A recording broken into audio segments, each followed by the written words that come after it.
So ఇప్పటి నుంచి ఇంకొంచెం పెద్దగా అయింది అనుకోండి, నా బదులు తినే వ్లాగ్స్ చేసేస్తుందేమో కదా అద్య.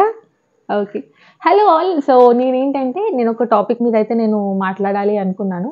సో చాలామంది పేరెంటింగ్ అంటే చాలా డిఫికల్ట్ అని ఫీల్ అవుతున్నారు, అండ్ పేరెంటింగ్ అంటే చాలా కష్టంగా ఫీల్ అవుతున్నారు. అండ్ ఈ మధ్య కాలంలో నేను జస్ట్ దీని గురించి క్యాజువల్గా మాట్లాడాలి అనుకున్నాను. బికాజ్ ఎందుకంటే ఈ మధ్య కాలంలో నేను యూట్యూబ్లో వీడియోస్ కూడా చూశాను. చాలా వీడియోస్ కూడా ఏంటి అంటే అవన్నీ కూడా చాలా ఇన్ఫ్లుయెన్స్ ఆడల్స్ అట్లీస్ట్ ఏదో ఒక ఇది చేస్తుందనమాట. మ్యాక్సిమం వీడియోస్లో ఏమైపోతుందంటే 50-50. హస్బెండ్ ఎంతైతే ఎఫర్ట్స్ పెడతారో, వైఫ్ ఎంతైతే ఎఫర్ట్స్ పెడుతుందో ఇంట్లో పనుల్లో, హస్బెండ్ కూడా అంతే ఎఫర్ట్స్ పెట్టాలి. సో ఇంకా ఎలా చూస్తున్నారంటే బేబీని నేను ఒకటే చూసుకోవాలా, హస్బెండ్ కూడా చూసుకోవాలి, ఈక్వల్ రెస్పాన్సిబిలిటీస్ అవి. ఇలా చాలా చాలా వీడియోస్ చూశాను. అండ్ ఆ వీడియోస్ చూసిన ప్రతిసారి అట్లీస్ట్ మనం హస్బెండ్స్ దగ్గర డిమాండ్ చేయకపోయినా మనలో ఎవరైనా సరే ఎలా ఫీల్ అవుతున్నామంటే, అరే వాళ్ళ హస్బెండ్ అంత బాగా చేస్తున్నారు, ఈయన అసలు పట్టించుకోవట్లేదు, ఇలా అరల్స్ ఇంట్లో పనులన్నీ నేనే చేసుకోవాలి, బేబీని నేనే చూసుకోవాలి, వీళ్ళు అసలు హెల్ప్ చేయట్లేదు, ఇలా కొంతమంది అరల్స్ మనసులో అట్లీస్ట్ ఆ వీడియోస్ చూసిన ప్రతిసారి అట్లీస్ట్ మనసులో నాకు ఇలాంటి హస్బెండ్ వస్తే బాగుండు అని చాలా విధాలుగా చాలా రకాలుగా అనుకుంటూ ఉంటారు. ఈవెన్ నా దగ్గర కూడా చాలామంది షేర్ చేసుకున్నారు. మీరు ఎలా చేసుకుంటున్నారు ఇన్నోటు, మీ హస్బెండ్ మీకు బాగా హెల్ప్ చేస్తున్నారు, మీ హస్బెండ్ మీకు బాగా సపోర్టివ్, సో మీ హస్బెండ్ మీకు అన్ని విధాలుగా హెల్ప్ చేస్తున్నారు అని చెప్పేసి అయితే అంటున్నారనమాట. బట్ నేను ఈ విషయం మీద క్లారిటీగా ఒక వీడియో అయితే చేయాలనుకున్నాను. ఈ టాపిక్ వచ్చేసి ఎలా ఇంపాక్ట్ చేస్తుంది అంటే, వైఫ్ అండ్ హస్బెండ్స్ మధ్య గొడవలు రావడానికి కానివ్వండి, డిస్టర్బెన్సెస్ రానివ్వడానికి కానివ్వండి, ఈవెన్ చిన్న చిన్న మైన్యూట్ డిఫరెన్సెస్ వచ్చే ఛాన్సెస్ ఎక్కువగా ఉన్నాయన్నమాట. నేను అందుకే ఈ టాపిక్ మీద అయితే నేను వీడియో చేయాలి అనుకున్నాను. బికాజ్ ఎందుకంటే మన లైఫ్లో, మన పేరెంటింగ్లో వైఫ్ అండ్ హస్బెండ్ ఈక్వల్ కాదండి. నేను ఇది ఎందుకు చెప్తున్నానంటే నేనేదో బాగా బుక్స్ చదివేసి ఎక్స్పీరియన్స్తో నేనైతే చెప్పట్లేదు, జస్ట్ నార్మల్గానే చెప్తున్నాను. సో జస్ట్ నార్మల్గానే చెప్తున్నాను అనమాట. ఎందుకు ఈ మాట చెప్తున్నానంటే, పేరెంటింగ్లో mother should be 70% and father should be 30%. అది జనరల్గా ప్రతి ఒక్కరి లైఫ్లో జరుగుతున్న విషయాలు. బికాజ్ ఎందుకంటే బేబీస్ అన్నవాళ్ళు మదర్కి ఎక్కువ అటాచ్మెంట్ ఉంటారు. నేను ఫాదర్స్ చేస్తే తప్పని నేను చెప్పట్లేదు. హస్బెండ్స్ పిల్లల విషయంలో సపోర్ట్ చేస్తే తప్పని నేను చెప్పట్లేదు, సపోర్ట్ చేయకపోయినా తప్పని నేను చెప్పట్లేదు. ఎందుకంటే మన నార్మల్గా ఫాదర్స్ బయట నుంచి నార్మల్ ఇప్పుడు హౌస్ వైఫ్ అవ్వనివ్వండి, లేదంటే వర్కింగ్ అవ్వనివ్వండి, వర్కింగ్ అవుతే it is a different something. ఇప్పుడు ఒకవేళ హౌస్ వైఫ్స్ అనుకోండి, వాళ్ళు హస్బెండ్స్ మార్నింగ్ వెళ్ళి నైట్కో లేదంటే ఈవినింగ్కో, ఎంప్లాయీస్ అయితే ఎంప్లాయీస్, లేదా బిజినెస్ వాళ్ళైతే బిజినెస్గా వాళ్ళ టెన్షన్స్లో వాళ్ళు ఇంటిని చూసుకోవాలి, వీళ్ళ ఖర్చులు చూసుకోవాలి, ఆర్ఎల్స్ వీళ్ళకి అవి తీసుకురావాలి, ఇవి తీసుకురావాలి, షాపింగ్ చేయించాలి. సో ఏ మాత్రం కూడా తక్కువ చేయకుండా ప్రతిదీ చూసుకోవాలి అని వీళ్ళకి ఎన్ని టెన్షన్స్ క్యారీ చేస్తూ వాళ్ళు మనీ అయితే ఆన్ చేస్తూ ఉంటారు. వెదర్ ఇట్ మేబీ వాళ్ళకి ఈఎంఐస్ ఉండొచ్చు, నెక్స్ట్ బయట టెన్షన్స్ ఎక్కువగా ఉండొచ్చు, ఈవెన్ వాళ్ళు ఎవరి దగ్గరైనా అప్పులు చేసి ఉండొచ్చు, ఆ టెన్షన్స్ ఎక్కువగా ఉండొచ్చు. సో వాటి మీద మనం టాపప్ ఇవన్నీ తీసుకొని రావద్దు.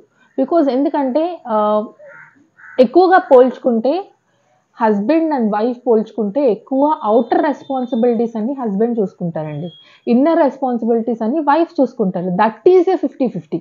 దాన్ని 50-50 అంటారు. సపోజ్ మీరు ఒకవేళ వర్కింగ్ అయితే మీరు అవుటర్ రెస్పాన్సిబిలిటీస్ని కూడా మీ హస్బెండ్తో పాటు 50-50 అయితే చూసుకోగలిగితే, ఇన్నర్ రెస్పాన్సిబిలిటీస్ని కూడా మీరు ఎక్స్పెక్ట్ చేయొచ్చు, 50-50 చూసుకోవాలి, మా హస్బెండ్ నాకు సపోర్ట్ చేయాలి అని. మీరు ఒకవేళ అవుటర్ రెస్పాన్సిబిలిటీస్ని కనుక 50-50 చూసుకోకపోతే మీరు ఇన్నర్ రెస్పాన్సిబిలిటీస్ని మీరు ఎలా ఎక్స్పెక్ట్ చేస్తారు? కాదు కదా. సో ఇది ఒక చిన్న లాజిక్ మర్చిపోతున్నారు అందరూ, దానివల్ల చాలా డిస్టర్బెన్సెస్ చేసుకుంటూ ఉన్నారు. So don't do that. మీరు ఏవో వీడియోస్ చూసి ఇన్ఫ్లుయెన్స్ అయిపోయి మీరు అలా చేసేదానికన్నా కూడా మనం జస్ట్ ఏంటి రియాలిటీలో చూసుకుందాము. రీల్స్ వాటన్నిటికి ఇన్ఫ్లుయెన్స్ అయ్యి మన మధ్య డిస్టర్బెన్సెస్ రావడం కన్నా ఇలా చూసుకుంటే బెటర్ అని నా ఇంటెన్షన్. ఎందుకు బేబీస్ ఎక్కువ మదర్తోనే ఉంటారు అంటే, చిన్నప్పటి నుంచి మదర్ బేబీస్ లోపల మన స్టమ్మీలో 9 మంత్స్ జర్నీ చేసినప్పుడు మదర్‌తోనే ఎక్కువ టచ్ ఉంటుంది. మదర్ హార్మోన్స్‌తోనే బేబీ అటాచ్‌మెంట్ ఎక్కువగా ఉంటుంది కాబట్టి, సో, ఎక్కువ శాతం ఫాదర్స్ దగ్గరికి వెళ్ళరు. మదర్స్ ఉంటే చాలన్నమాట వీళ్ళకి. ఫాదర్ ఉన్నా లేకపోయినా వాళ్ళు ఉండగలుగుతారు గానీ, మదర్ ఉండకపోతే ఉండలేరు. బికాజ్ మన హార్మోన్స్ అనేవి బేబీస్‌లో ఉంటాయి. సో దట్ ఆ అటాచ్‌మెంట్ అనేది ఎక్కువగా ఉంటుంది. వీళ్ళు నా దగ్గర ఉంటేనే, మదర్ దగ్గర ఉంటేనే సేఫ్‌గా ఉంటాను అన్న థింగ్ ఎక్కువగా ఉంటుంది. అందుకే స్టార్టింగ్ ఒక 4, 5 ఇయర్స్ వరకు మదర్‌కి ఎక్కువగా బర్డెన్ పడుతుంది బేబీని చూసుకునే విషయంలో. సో, ఈ యూట్యూబ్ రీల్స్ కానివ్వండి, ఇన్‌స్టా రీల్స్ కానివ్వండి, బె ఫాదర్ ఒకవేళ పాలు తాపిచ్చేటప్పుడు, బాటిల్ ఫీడింగ్ చేసేటప్పుడు, ఇంకా ఏంటంటారు డైపర్ చేంజింగ్ చేసేటప్పుడు, సో, ఇవన్నీ చేసేటప్పుడు మీరసలు ఫీల్ అవ్వద్దు. దానికి ఫీల్ అవ్వాల్సిన అవసరమే లేదు. సీ ఎవరి రెస్పాన్సిబిలిటీస్ వాళ్ళవి. ఎవరి సిట్యుయేషన్స్ వాళ్ళవి. ఇప్పుడు వాళ్ళ ఇంట్లో ఎన్ని సిట్యుయేషన్స్ ఉన్నాయో మీరు చూసుంటారా? ఎన్ని గొడవలు ఉండింటాయో మీరు చూసిండింటారా?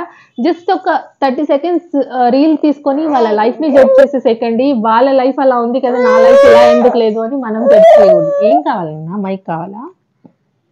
మైక్ కావాలా నీకు? మాట్లాడతావా నువ్వు మైక్ ఇస్తే? సో, అలా అన్నమాట. అలా జడ్జ్ చేసేసామనుకోండి కష్టమైపోద్ది. మనం ఎప్పటికైనా సరే అలా వాటన్నిటికి ఇన్‌ఫ్లూయెన్స్ అవ్వకుండా మన లైఫ్ ఏంటి, మన ఇంట్లో ఏంటి, మన పరిస్థితులేంటి అన్నది మనకు మాత్రమే తెలుసు.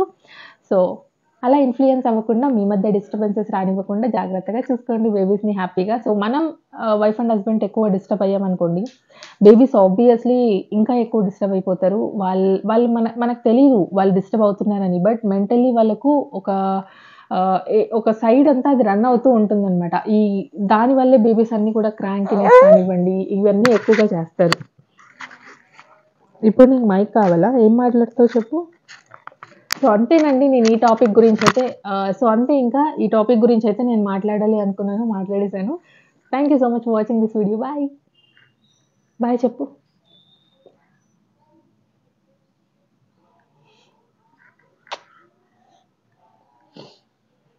ఆద్య చెప్పడం మర్చిపోయా.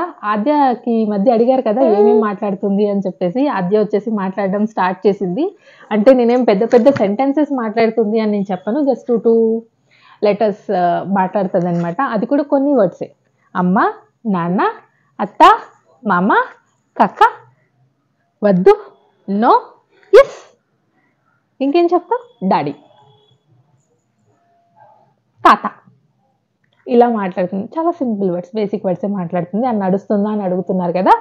ఆద్య వచ్చేసి జస్ట్ ఒక 2 స్టెప్స్ అలా వేసి కింద పడుతుందనమాట. అంతే. ఇంకా పర్ఫెక్ట్‌గా అలా నడవట్లేదు. అండ్ మైల్‌స్టోన్స్ గురించి కూడా నేను ఒక వీడియో అయితే ఖచ్చితంగా చేస్తాను. బికాజ్ ఎందుకంటే చాలా మందికి చాలా డౌట్స్ ఉన్నాయి. ఈ ఏజ్‌లో మా బేబీ ఎందుకు పాకట్లేదు? ఈ ఏజ్‌లో మా బేబీ ఎందుకు బోర్ల పడుతుంది అనేసి. నేను దాని గురించి ఆద్య విషయంలో ఆద్యది కొంచెం అన్ని మైల్‌స్టోన్స్ కూడా కొంచెం లేట్‌గానే అయ్యాయన్నమాట. దాని గురించి నేను వీడియోస్‌లో దాని గురించి నేను అన్నీ కొంచెం చూసి ఓకే. ఇలా అవుతుందా అని తెలుసుకున్నానన్నమాట. సో, దాని గురించి కూడా నేను మీతో షేర్ చేసుకుంటాను. నెక్స్ట్ వీడియో మైల్‌స్టోన్స్ గురించి చెప్తాను. బాయ్.